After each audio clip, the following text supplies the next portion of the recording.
Hello and welcome to episode 1399 of The Sleeper and the Bust. It is Tuesday, April 8th. I'm your host, Paul Sporer, joined this afternoon by Justin Mason. Justin, good afternoon, sir. Good afternoon. It is afternoon for me. For a second there, I thought we were at the little crossover phase. Not quite. We passed over. This is what happens when you stay up super late and then take a nap in the morning. So not quite all here, though. But you know what I am here for? I'm here for Kerry Carpenter breakout season, baby. Damn right you are. Boy, is he good. He's looking excellent so far. My Tigers playing really well. Kerry's a big part of it. Blasting back-to-back-to-back homers today, which was great. Beating the Yankees. I mean, there's just lots to like with what's going on there with the Tigers and Kerry Bonds specifically. Mm-hmm. He's been wonderful. And, you know, we're not going to talk Bonds. We're not going to talk Carpenter today or breakthrough hitters, but I do want to ask you about some fast start pitchers, see where you're at. You know, it's 2 starts for a lot of these guys, maybe 3 for one of them. So we're going off little here. But as we've talked about multiple times already here, early season content's tough. I'm not going to do is this star player somebody to cut? Because no. Remember when... Oh, my God, dude. Have you done a chat recently? Because I did a chat. Well, I did one on Wednesday, and I didn't really get the questions yet. Were you getting them Monday about star players? My God. Like, should I worry about Yainer Diaz? Should I worry about Yordan Alvarez? People wanted to cut Devers this time last week, and look what he did in 2 games. Like, he flipped his numbers completely. Every year. We say it every year. Like, this is the time that you should if you want to look at the standings, just because like it's fun to see. It's fun. Take a screenshot of your team being first overall in TGFBI. Like, I get it. Obviously. But like, really just enjoy watching the games. Like, this is the time to really just enjoy watching baseball. Like, right now I've got Cleveland and the White Sox up on my screen. I've got, 2. Oh my God, they just picked off Luis Robert. Yeah, they did. And so they got 2 outs now. Ben Lively I'll take succeeding. That. Big stream for me this week, Ben Lively. Oh, you went for the Lively stream. Okay. He's getting 2, right? He's getting 2, yeah. So I need this one to go well. And I have Shane Smith going, so that's why it's on my screen right now. Yeah, I went for Shane Smith. I'm big on him. Went for the 2 start. I get it to a degree. You want to manage, you want to do some stuff, but man, you're going to make bad decisions. That's just all there is to it. You're going to make bad decisions if you're cutting guys this early that you drafted early, right? Like, again, easily the top half of my lineup I'm barely looking at. It's probably the top 2/3 of my lineup, to be honest, right now that isn't getting touched, barring some sort of grave injury or some sort of playing time situation change for the downside. Other than that, man, and I'm sorry, you shouldn't be meticulously trying to maneuver guys, your 9th round pick. Oh, I got to move them. And I'm talking even in shallow leagues, because I know shallow leagues are different, and we do talk about the stark differences there in your 10s and 12s where you have to be quicker. But that maybe just means that the bottom third of your roster is more in play, or even some of those guys in the bottom half might be a little bit more in play. But the top half of your roster on April 8th in any league of any size should be untouched. Yeah. It's that simple. You are going to make bad decisions. So we will try to navigate you through some fast starters and see what you like about them or don't like about them, if that's the case. If you're going to jump with them, I got some interesting guys here that I'm really intrigued by. And then a couple where I'm like, maybe Justin can talk me into them. We have to start with a negative, though, and I'm really freaking bummed about this one. And this one isn't even self-interested. I don't have this guy a lot of spots. But this is one of those players that I've been rooting for their entire time. So even when they're not on my fantasy team, I kind of keep tabs on Victor Robles, hope he does well, and I want to see success from him. He's a fun player, been around forever, and yet I love to point out his age, which I'm sure you know because he's back into prominence this year. He's 28, though. I didn't know. I was going to guess 27, but he came up so young. Yeah, he's one of those guys that if you told some people that he was 32, they wouldn't blink. They go, oh yeah, no, that makes sense. He's been around that long. He's 32. No, he's 28. But Justin, big injury, diving into one of those, protective nets there, busted up his shoulder real bad, out 3 months with a dislocated shoulder at least. Now, there you go. There's a cut for you. If you don't have the IL spots, if we're talking NFBC universe, I think you cut Victor Robles, and he was probably like a middle of the draft type of guy. Where are you at on Robles here with a big 3-month injury to his shoulder? I think you got to cut him, unfortunately. I just You have to, right?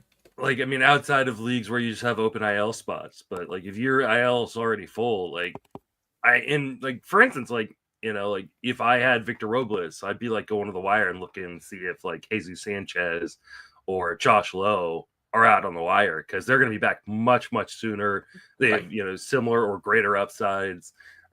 This is a huge bummer, especially because if you drafted Victor Robles, you were expecting 30 plus stolen bases from him. So while that is easier to find on the wire than maybe 30 plus home runs, sure, it's still not going to be easy necessarily to find it. So, and it'll probably come with some ugliness, either no power, a bad batting average, a mix of both, et cetera, et cetera. Yeah, this is an 11th rounder in the main event, so definitely qualifies for that top half of your draft. But again, here's a situation where something has changed gravely enough that, yeah, you do have to make the cut in the NFBC universe where you have no IL spots. I think in a Yahoo situation where you only have 2 or 3, if you've already got a star or 2 on there, if you're saving Strider, and I don't know, who's a recent guy that went on the IL that's good? I don't know. I can't think of one off the top of my head. Marte? Yeah. If you spec'd on Strider and you have Marte, Victor Robles is gone. Like, if you don't have an open IL spot, he is an easy cut right now. And it sucks because we also don't know what he's going to be when he comes back, because part of what you were expecting with that speed wasn't a ton of power. Nobody was going to pretend that. I mean, he has a 17 homer season back in 2019. That's the juiced ball. But I did think a full season of Victor Robles was going to be like an 8 to 10 homer sort of situation. Now, when he comes back from a shoulder injury, are you even going to get that? Are you even going to get the steals? And that would be my bigger question is, like, how much do they want him sliding into bat? Because you don't want to dive in head first, right? Yeah. So it's a total washout. I feel so bad for him. I feel bad for Seattle. This was like actually one of their big moves, not in the offseason, but they made the move last year when they acquired him. They committed to him quickly after the big run with them. They gave him a 2-year deal. I thought that was totally fine. I liked everything about that. And now it's up in smoke, at least for most of this year with Victor Robles. So yeah, that's going to be tough. I do think our next piece of news, though, could be a replacement. Maybe you do a 1-for-1 here if this guy's available to you. Zac Veen called up to the Rockies. I know he was making some noise in spring training, possibly making the roster. It ended up being Jordan Beck that they gave the shot to. That didn't last very long. In fact, I think this was a 1-for-1. I think Beck was who went down to bring Veen up. But I do know that Beck was not playing well. 35% K rate, 16 WRC plus. His 3 steals were not enough to negate those issues. What do you like about Zac Veen coming up for Colorado? Anything jump out to you there? Is he a good Robles replacement? I mean, he's someone you should definitely try to pick up just for the upside alone, being in Colorado. But I feel like his prospect pedigree has been greater than his actual production in the minor leagues. And so I'm not super enthused to go out and spend like a crap ton of money on Veen. What's a crap ton to you? Like where are you drawing? Oh, he's going to go triple digits this weekend. Probably. I mean, especially if he does anything. And they're at home right now against Milwaukee. I don't know if they're home all week. I'll pull that up in a moment. But yeah, it's probably going to be one of those situations where he is going to cost. Zac Veen is, especially if he gets going off rip. He went in one of my leagues. He got drafted. He got drafted and dropped. Okay. So he only went for $72, but still like that. But that's with nothing on the board. Yeah. Just give him a combo meal. And 6 hits between now and then, and it's a different story. They go to San Diego over the weekend, so not all Coors all the time. It's going to be 3 games at Coors here Tuesday, Wednesday, and Thursday. As you're listening to this on April 8th is when we're recording. So he'll get those 3, and then he'll go to San Diego for 3, and then be available on Sunday nights in the main event and other leagues that have weekly bidding on Sundays for Zac Veen. You mentioned, prospect hype higher than production. Right, but that has been a volume production thing, not so much a quality production, because he went 11-21 last year in Yeah. 65 games. That's like a 20-40 type season there. That's definitely something. Now, he does strike out a lot, Veen does. He's had some walks to offset it. He's going to need to bring those walks to the majors, because when I see a 25% K rate or higher at the minors, especially in the lower minor, anything below AAA, I do worry about a 30% potential in the majors. I think that's at least on the table. Now, it's 8 games, so it probably doesn't mean shit. He did have a 16% at AAA, did Zac Veen, but the swinging strike rate was right in line with what we've seen before, 13%. So didn't really improve that. That's probably a small sample boost there.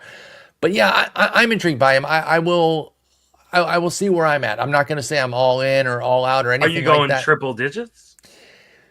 If I have the need, I'm eyeballing my teams right now. I don't necessarily see where I have to jump for that. I'm still saving my money for freaking closers because I don't have, dude, the closer's been going crazy. Yeah. Or even fake closers, like guys who might be closing. So, I'm still saving my money for that. I don't know. Probably not on a triple digit bid for Zac Veen, especially if he goes crazy, because I don't want to get caught up in the hype of a first week jump there.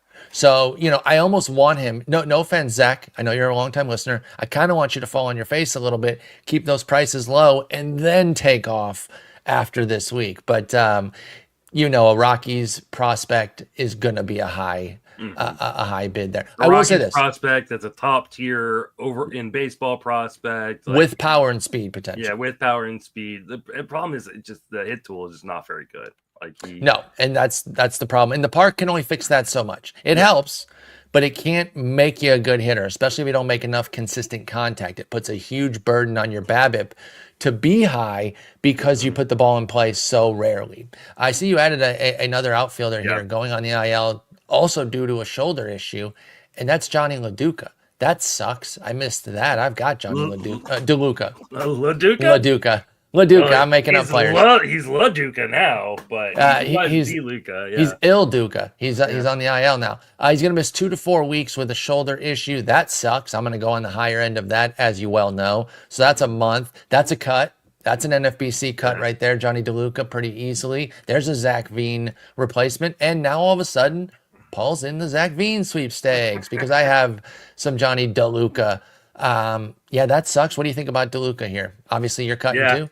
I think it's a pretty easy cut, especially because the Rays have like a bunch of outfielders, but they also have a bunch of injuries right now too. I was psyched on what he was doing though. He was like a true center fielder. Still didn't call up Chandler Simpson.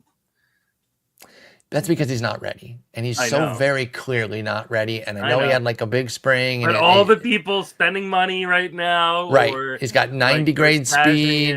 People want to get excited, but I don't know. I'm not that surprised. I'm not that surprised that he wasn't called up to start the year. Too. I know he was hitting 435 with 4 stolen bases, striking out at a 16% rate, walking at an 8% rate. He was absolutely killing it, and this is a huge bummer. So, well, now I wish I'd have been in on higher in on Mangum and Meisner, because they're going to benefit from this, right? It looks like Meisner's going to slide into the center field role. That keeps one of the corner outfield spots open for Jake Mangum. Did you get in on either of them, Meisner or Mangum? Did you talk about them with Jason? We did talk about them. I wasn't overly enthused. I did grab Meisner in a couple spots just because he went cheaper than Mangum. Yeah, because Mangum had put some numbers on the board, so I think people will really. He was standing out a bit more. But I mean, Meisner is very, very similar to Josh Lowe, very similar to Zac Veen, where it's hey, there is a lot of power and speed here if he can make contact. It's still a big if though. Absolutely agree. But I think this gives Meisner especially a lot more rope in terms of sticking on this team for a while. And Josh Lowe, I don't think has started a rehab assignment yet, and or if he has, he maybe just started it. He might have just started. I'm looking. And now DeLuca out for a month, so he's just improving. Nothing. Still a ways away is the quote from Cash.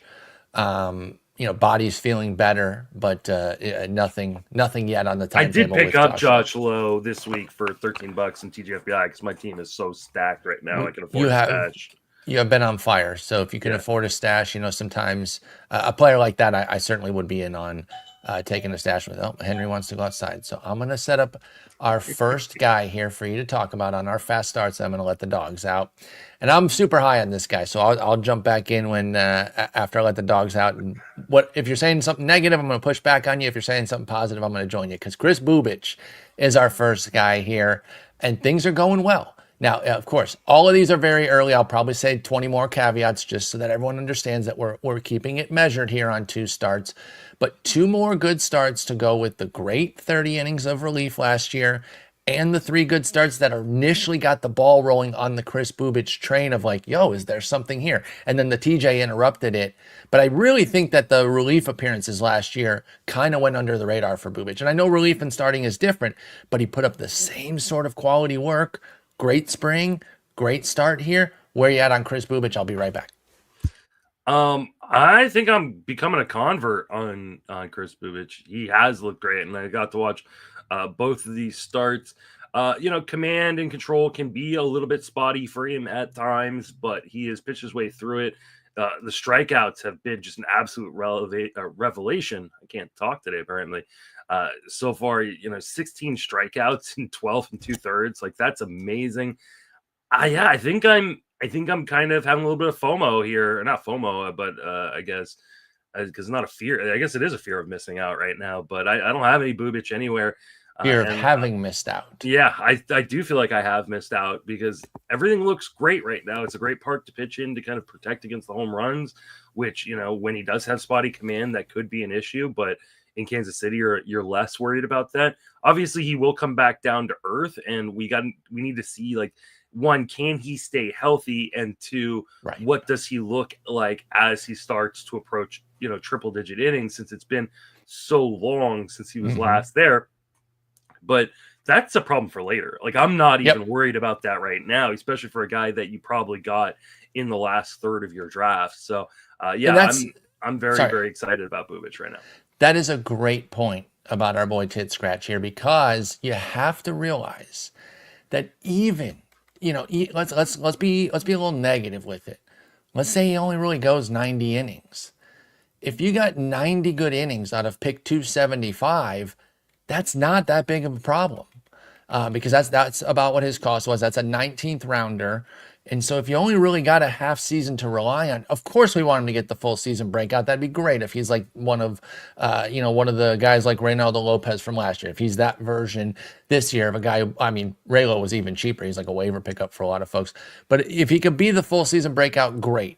But even if you get 80, 90 innings out of Bubic here, there's a lot to go with that. So I'm with you. We'll worry about that. That is July Paul's problem on the teams where I have Kris Bubic. I'm not worried about that. I'm taking it start by start, but I love the skills that he's showing, and I'm very excited to see where this goes. And what I love, and I don't think gets enough attention, is the beautiful defense that KC has. Like, that was such a key part of Lugo's season last year, and it takes nothing away from Lugo. He played into it. He pitched brilliantly. He maximized it. But having that great defense behind them is what really helps these KC pitchers. They're also super talented.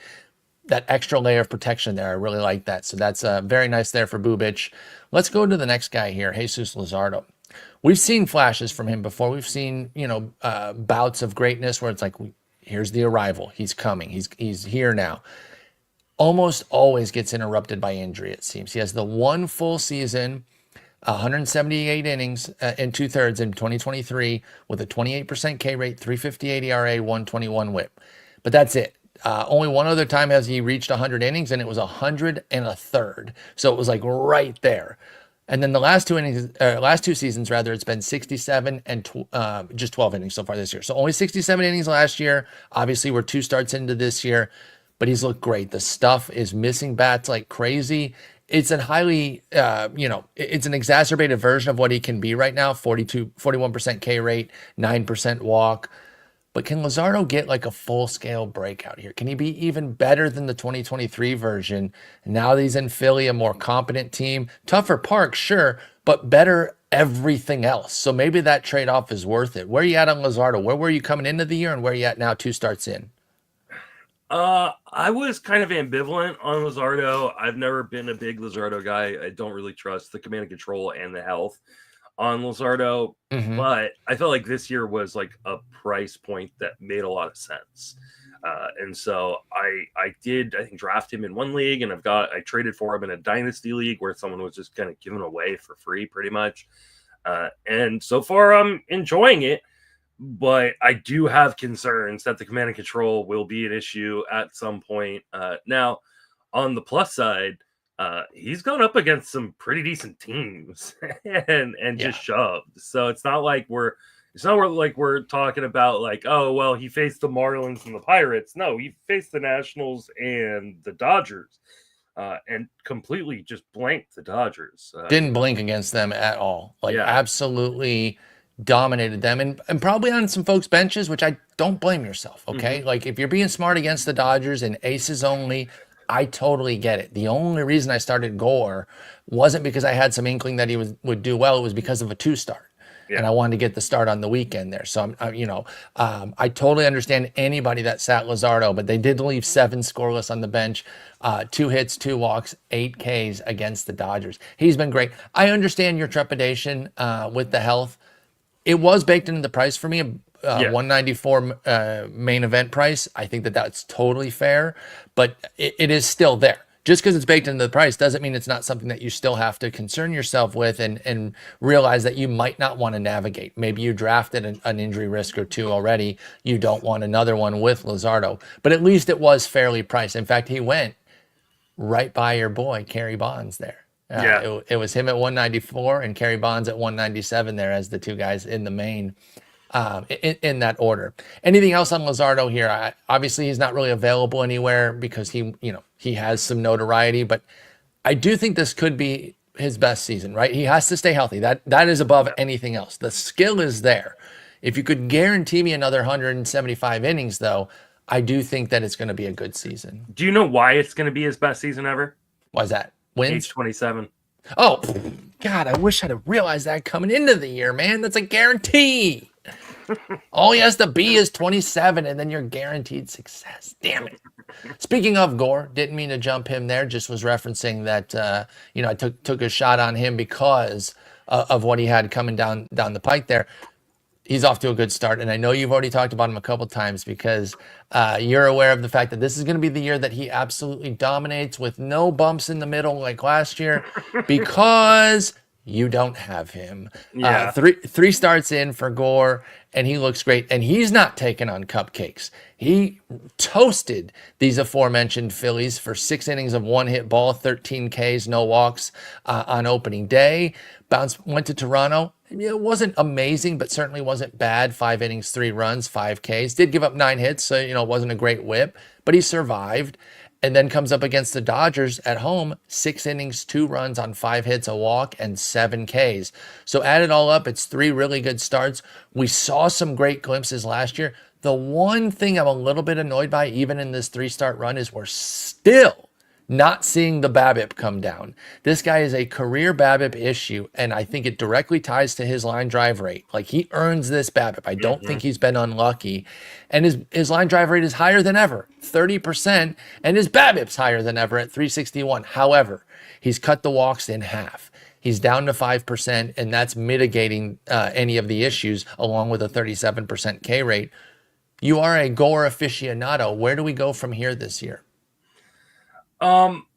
So I am very intrigued. He has added a slider that he is actually throwing 14% of the time, and it's really good. And that is going to be really helpful for him in being less hittable, because one of the big issues with Gore is he just becomes so hittable because he becomes predictable. Right. I do worry about him being able to repeat mechanics from start to start. He's looked good through these first 3 starts. But we saw him look good through the first month of plus of the season last year. And more than that. Completely fall apart. 13, 14 starts. Yeah. So I'm kind of reserving my judgment. And I think this is one of those where hey, you get 2 bad starts in a row, then he may need to kind of head to your bench for a while. But I think you have to roll with him for right now. He clearly likes early season. The addition of this slider has been really, really beneficial for him, and I think he will continue to rack up a ton of strikeouts.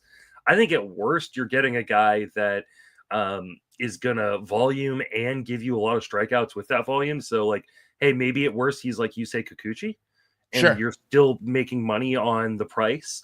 Yep. But if things do all come together, like this is top of the rotation upside. Like this is an SP1 in the making if everything comes together. I'm not saying he's going to be an SP1, but I'm saying that ceiling is there. Whereas there are a lot of guys who people love that don't have that kind of ceiling. Yeah, no, I totally agree. I do think Gore, if this slider is real and he cuts into this Bassitt for the first time ever, the ceiling is super sky high. And like I said, did start him against the Dodgers in the one league I have him because I get at Miami this weekend, and it was a do or die choice. I still would have advocated people to sit him against the Dodgers because it's aces only against the Dodgers right now, and he's not yet an ace. I will say, I might start him next week at Colorado. He's pitching brilliantly. They suck. I know it's Colorado, and Colorado's undefeated in the aggregate, but I might take a one-off start there. Just because they're not hitting for shit right now, or for poop. I'm sorry, I don't want to, offend the senses of somebody whining and carrying on about swearing. Yeah, I'm still making fun of that person because they messaged me again. But anyway, Gore. They really? Yes. Would you start him at Colorado next week, you think? Let's say he dominates Miami. Puts up another double-digit strike. I mean, like you think said, so. like the Rockies are terrible. Yeah, what are they doing to scare you other than the park? It's like Brenton Doyle, and that's it, right? Say it. No, say it. Say the other name. Who's the other name? Tovar. Tovar. Your least favorite. Okay, yeah. It's Brenton Doyle and Tovar, and like that's really it on this roster that you're afraid of. So. Yeah, it's not terribly scary. Hunter Goodman, I know he was Goodman, yeah, solid C2 pick. Yeah, he's out there as well, and we'll see what Veen does. Like they have pieces, but right now I'm not running scared. It was an easy start to go with Freddie Peralta. I think he's a fantasy ace to me, so I kind of start him anywhere. But he actually has two amazing starts in Colorado, including his MLB debut when he struck out 13. But yeah, I'm in on Gore and eager to see what he does at Miami this weekend, and I think it's going to take me into an at Colorado start the following week. This next one, boy, am I excited. Both of the Tigers' former number one overall picks. It's very early. It's 11 games in, but both look great. And that's Spencer Torkelson and Casey Mize. And Mize, of course, is the one that we're going to focus on right now here in this pitcher episode. Now, if you haven't watched either of his starts and you're seeing a 14% walk rate, you're like, what are we freaking out about with 14% walks? It's been 3 walks in both starts. These are more of those purposeful walks where he's nibbling, trying to hit his spots and not giving in and understanding like, hey, I'll figure it out. These are not walks of, oh, I have no idea where the ball's going and I'm just yoinking it all over the place. That's not what we're seeing here with Mize. And he's counterbalancing it with a 192 BABIP, which won't last, but neither will the 14% walk rate. So the walks will come down while the hits go up and keep things balanced a bit there. He's been unbelievable. 27% K rate with a 12% swinging strike. That's the real key there for Mize is he's actually missing bats. I'll give you the ERA and whip, even though neither of them are going to sustain at 0.77 ERA and 0.94 whip. But Mize also had a good spring. His arsenal's altered. The splitter looking like it did at Auburn right now. Are you in on the Casey Mize breakthrough this year? I feel very kind of similar to Bubic in some ways. Fitting that you should, by the way, because their price points were damn near equal. I mentioned Bubic was at pick 277. Casey Mize 276. Yeah, the strikeout stuff, I don't know if it's as strong for Mize as it is for Bubic, but I do feel, I don't know why I probably shouldn't feel more confident in Mize's ability to kind of pitch like a bunch of innings this year. Should feel about the same, but probably. I mean, Yeah. he's coming off of a bigger workload last year, if that's Yeah. what you want to go off of. He had 115 innings between majors and minors, did Mize, Mhm. whereas Bubic only had the relief work. But Bubic has reached a higher ceiling. Actually, that's not even true. 150 in 2021 for Mize, Yeah. 130 in So 2021 for maybe I feel a Bubic. little bit stronger about Mize, but I mean, it's negligible.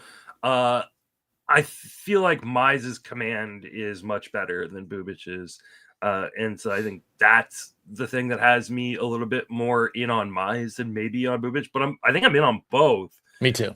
It just kind of depends. I want more data. And this is the thing, like people in my chat on Monday were very much like, well, look at what this guy's data says. Like data means nothing right now. Like we have so little of a sample on every Right. single player. Like this is why like you have to watch the games, and like why I'm just like sitting in like the Pitcherless live stream all day, like just watching games And that's why I'm left not and right. bugging out over a 14. Like I said, Yeah. if you see how the 14% walk rate was made, you're not that worried about it. But on its face, 14% is bad. Yeah. And I do grant that. But again, watching both of Mize's starts, I have no concern there because I don't see him as Yeah. somebody who is having a major control issue. No. I mean, I'm not worried about that really at all. He's not giving up much contact. He's getting his swings and misses. I'm feeling very good about Mize, and another guy that I did not get this year that I'm kind of wishing I had. Yeah, I was getting really geeked about Mize in spring. Jumped in, didn't get him in either main, which was a bummer. Greg Jewett, man, stop being so good, okay? Yeah. Stop being good at fantasy.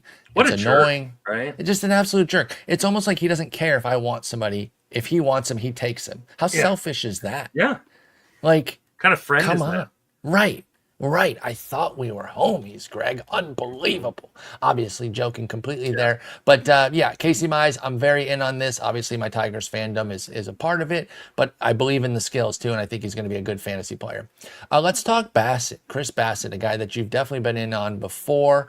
I started to get a little vibe on him late, and I will say it was for a soft reason, meaning it wasn't something that was like super statistical based, and I don't even know how much merit there is to it if I'm being 100% honest, but it started to kind of bring me back on board. One of the things was, am I just throwing out a guy too early because he's older, he's coming off a rough season, and I'm just making the judgment that, oh, he was 35 and he wasn't very good last year, so Bassitt's done. So that one I had to pull back on that. But then I was watching one of his starts, and there was all this talk about how he and Scherzer work well together, and how Scherzer was kind of his like secondary pitching coach and kind of kept him in order there. Even though they only played the one season with the Mets together, they kept in contact even when Bassitt went to Toronto and Scherzer went to Texas. Like they still kept in contact, but now they're back together. And even though Scherzer's hurt, obviously he's still going to be around Bassitt. And I just wondered if maybe that could be the difference between, not posting another 146 whip like he did last year because Scherzer can help him get back on track whenever there might be some issues. So I didn't end up parlaying it into any shares of Bassitt, but I did move him up the rankings, started to give him a little bit more credence. And 2 starts in, he looks good. 31% K rate, which is incredible. We've never seen anything like that. We really only ask him for like mid 20s, but the walk rate back down to 4%. The BABIP's at 364, but it hasn't yielded a bunch of hits, a 245 average. So again, don't worry so much about the rates and things like that. Those are going to smooth out. The results have been good. Did you buy any Bassitt? And if not, are you buying in now? Obviously not that he's like a free agent, but like, are you seeing anything here that has you encouraged on Kris Bassitt? And I'm going to go get Charlotte while you answer that. I'm not seeing a ton here necessarily that I'm like overly enthused by Bassitt. I will say that he is currently throwing 8 different pitches right now, which is a little insane. But also, what I think he kind of needs to do in order to kind of keep hitters off balance with kind of reduced stuff. I still think it is reduced stuff, but on the plus side, I think that this infield defense with Andres Jimenez is improved. I think that definitely helps his cause. And I just think he got a bit unlucky in terms of outcomes last year. He's a guy who is no longer the stud pitcher that he was, but he should have been better than his 4.16 ERA kind of showed last year. And we know he can volume. This is a volume dude. The strikeouts will come back down to earth. I'm not expecting him to have this massive strikeout rate. But what I will say is, hey, he does have the best swing strike rate of his career right now at 11%. And there may be something there. Yeah, I mean, so I think like the strikeout rate can be better than it was last year. It's not going to be 30%. Like, no. We're talking like 24% maybe, like type of thing. But so you were tepid on him, right? I'm just guessing based on the first few things you said there that you weren't super keen on. Sorry, folks. My girlfriend's not here. That's why I got to go get my dog. I think it's kind of playing out like how I felt it should, which was this is a volume guy who is a better pitcher than I think the results showed last year. And with the improved defense behind him with Andres Jimenez, like, hey, that is going to mean a lot to him. And I think it already is showing dividends in this early season. So he is a guy that I don't think, like, I do a, buy low, sell high article. He's not going to be on the sell high. Like, one, I don't think you can get much for Kris Bassitt. People aren't trading for Kris Bassitt. If anything, you should buy high because I don't think you'd have to give up very much. And someone might feel like, hey, I'm getting out from under. Yeah, before he goes bad. But no, I think this is totally fine. I think he's going to be a fine middle of the road innings dude that is kind of a glue guy, especially in deeper league rotations. This is definitely one of those situations where our affinity for deeper leagues is why we're so hot on Bassitt. There's still some fungibility to him in 10s and 12s. That in 15s, he's like a lock. We're starting him pretty much every time out and just kind of seeing where things go. He's got a trip to Boston this week. That's a little dicey, but I'm open to it in a 15. He's got Atlanta next week. They've been playing like garbage, but I'm open to starting Bassitt. He's a guy that when he's on, you do start him even against some tougher opponents. So I don't mind him there. And I hope he has a good season. I've always liked Kris Bassitt dating back to his Oakland days, and I'd like to see him rebound here at age 36. What about, let's go young here. This is a guy that you definitely liked coming into the year, Max Meyer. If I recall correctly, he was somebody that you were seeking out his services.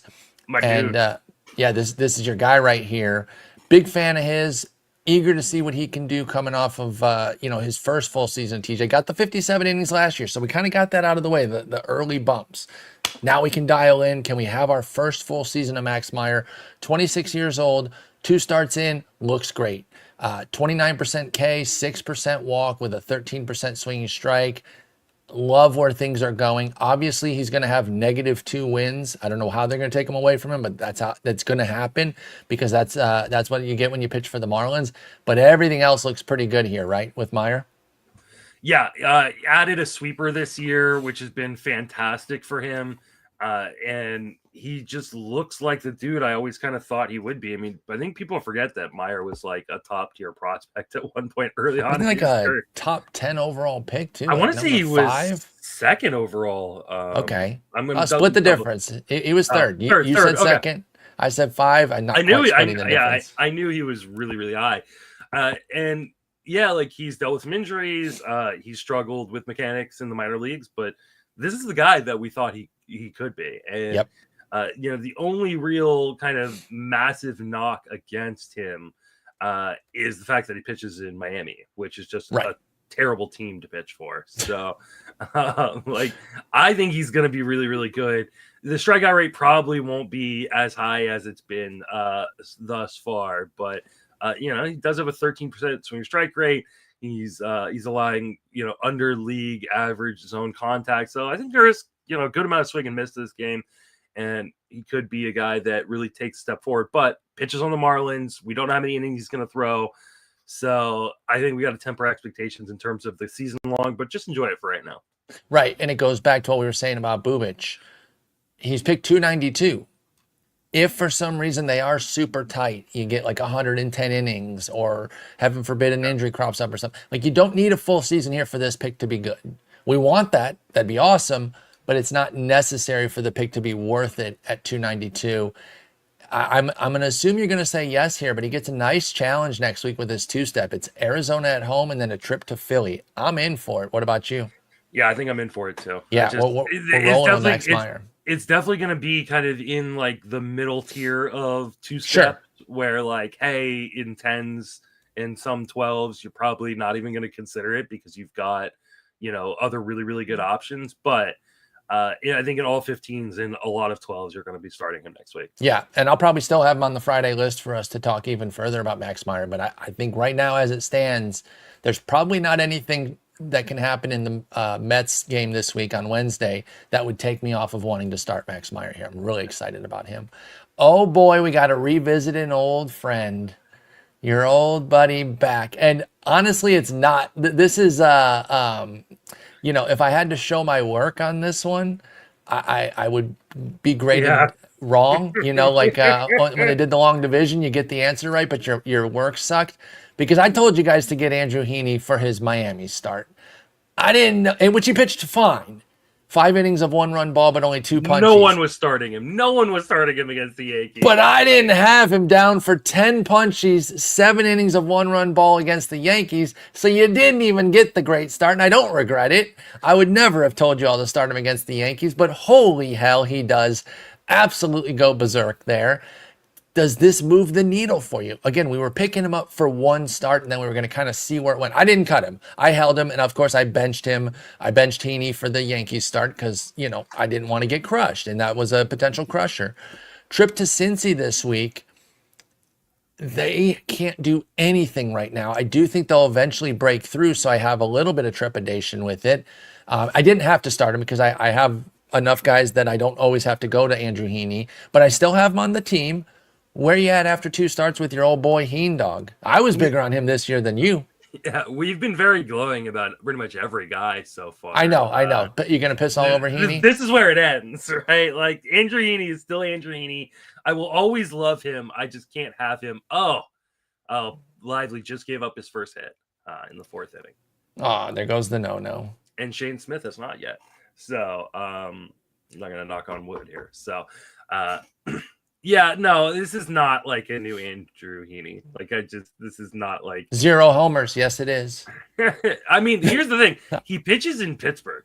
Right. So there is something to be said that they can be mitigated. They will not be erased in Pittsburgh. The homers that Heaney has dealt with his entire career can be mitigated a little bit. I don't believe he's going to give up 0. He hasn't had a fundamental change. He still has a 34% ground ball rate.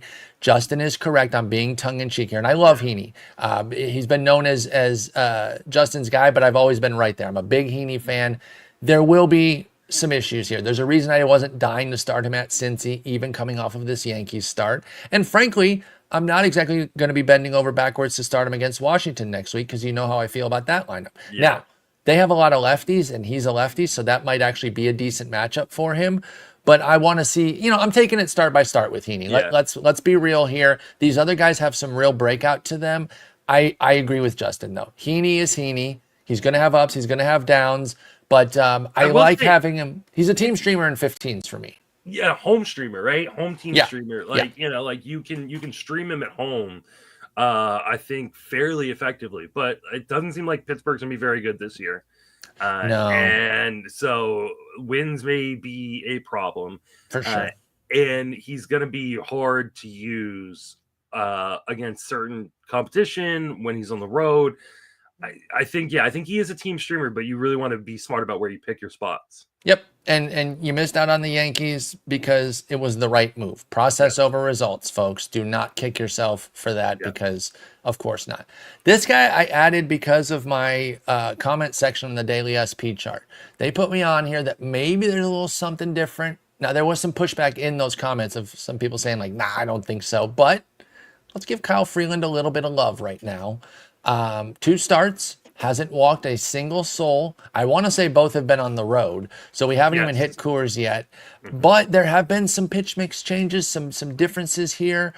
He's got a knuckle curve that's popping off for him right now.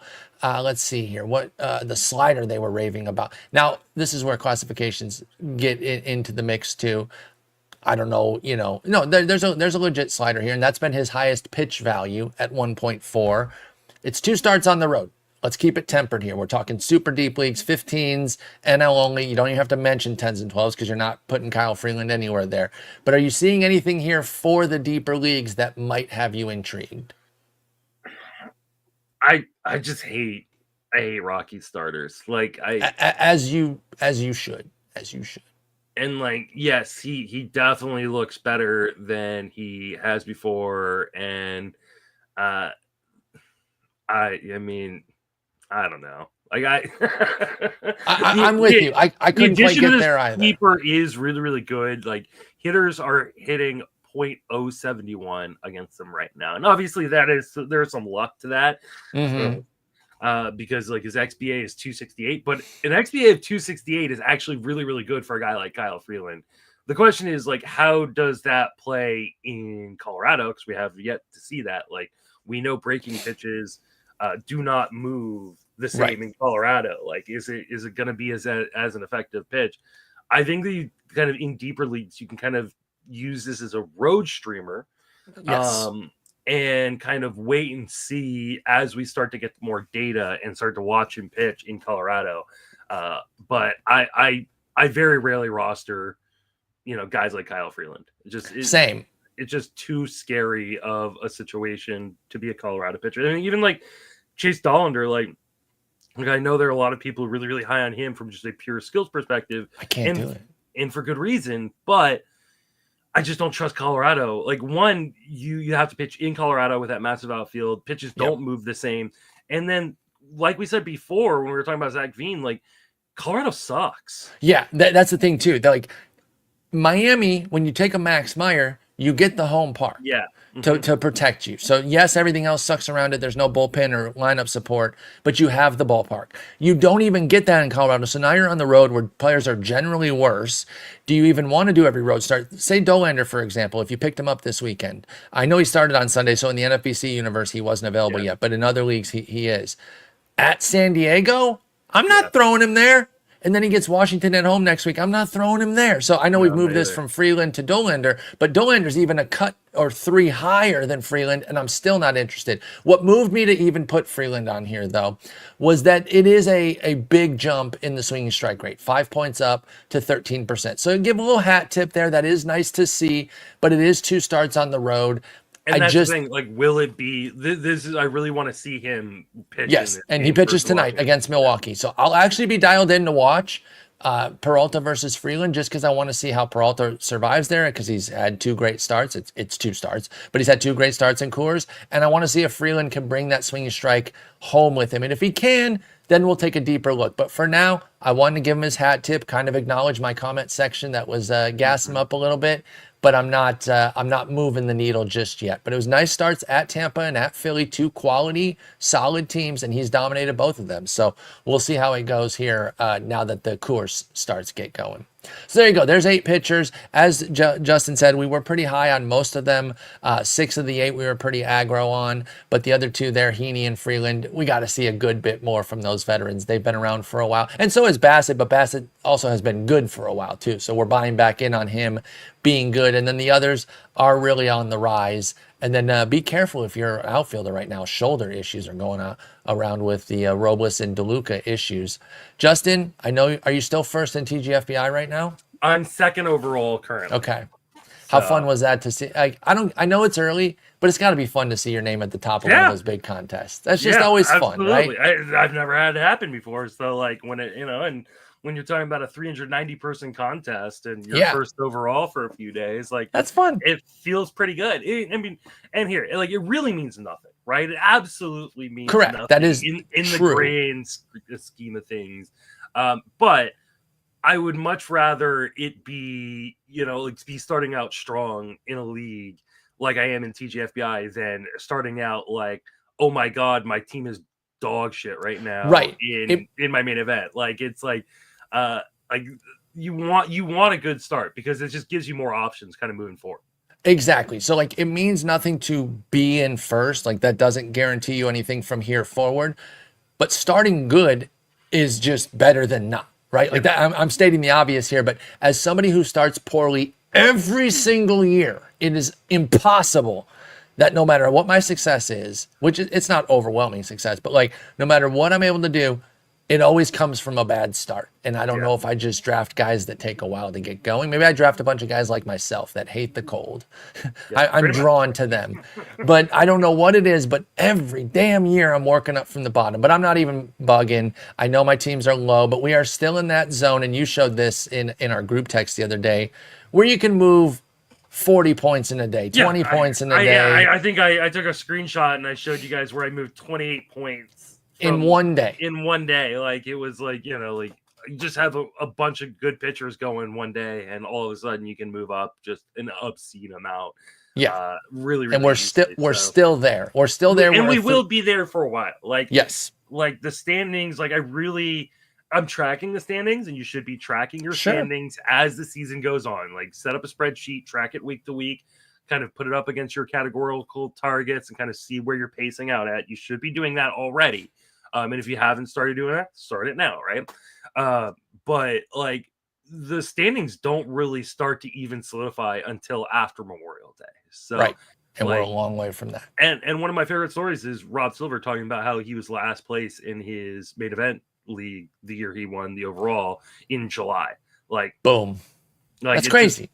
Like, so much is going to change over the course of the next 5 months. Like, don't worry if you're starting out a little slow, as long as there isn't like a real reason to be freaking out. Like, if you've lost a bunch of guys, if you knew you had a massive, like, you know, deficit on your team coming in, and all of a sudden, like, you're now seeing it, then maybe you should start thinking about, okay, how do I address this? But like, things are going to change quite a bit.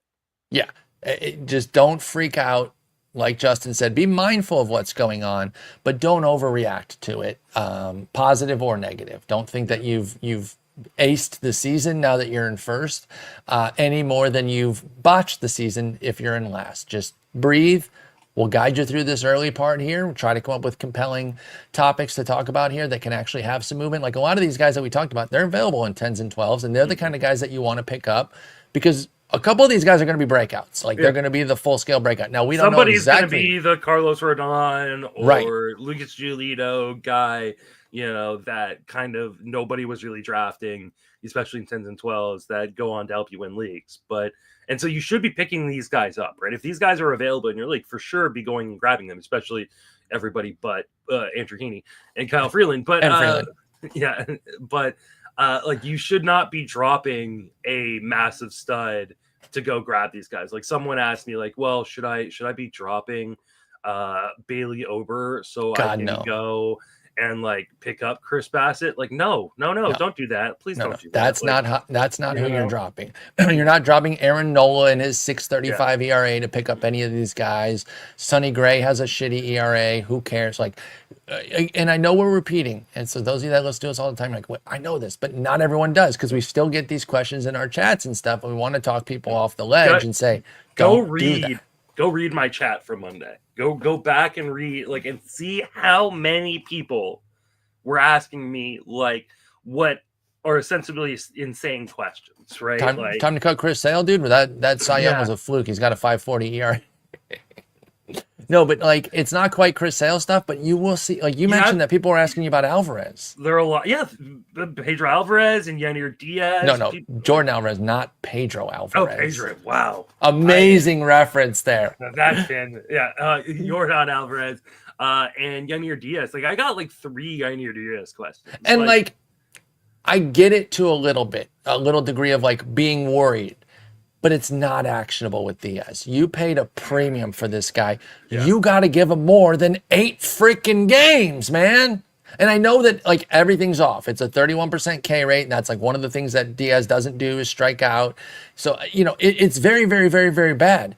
But I will say, and this is a cliche, but it's a cliche because it's so true. If this was in June, we would barely notice. And that is, you get tired of hearing that, but it is the truth. With so many, even with a team-wide thing, right? Like Atlanta going 1-7. If it was in July, MLB Now would probably talk about it. Brian Kenny show. They'd be like, oh, the Braves are struggling of late. But it wouldn't be a freak-out situation. But because it's the beginning of the year, it's freak-out situation. So just breathe. This is where I kind of wished that I was back in the 90s when I first started playing fantasy, and you didn't even get the stats except for bi-weekly, you know, every other week. Is that bi-weekly? Or is bi-weekly twice a week, or is that every other week? No, I think it's bi-weekly. I think he'd be both, actually, honestly. Okay, well, I'm a moron, so people can correct me there. But either way, like that almost helped us be better fantasy players because by the time we were getting the data, or twice a week, bi-weekly. Well, that's more confusing. I'm actually more angry that it's both. Yeah. Because then that's just confusing as hell. It's bi. It's bi, so it goes both ways. That's fair. I should have known. Yeah. Anyway, we will end on that note, Justin. We'll be back tomorrow with Joe. Or on Thursday? Thursday with Joe. Thursday with Joe. So we will be back Thursday with Joe. Until then, take care. Take it easy.